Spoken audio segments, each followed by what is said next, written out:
Cover करतोय जिल्ह्यातील 26 साखर कारखान्यांकडे.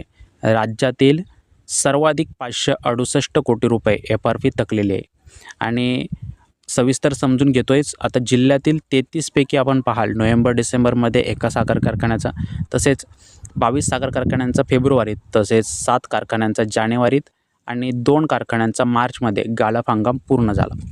यापैकी 13 साखर कारखान्यांनी शेतकऱ्यांची जी एफ-आर-पी रक्कम आहे ती थकवलेली.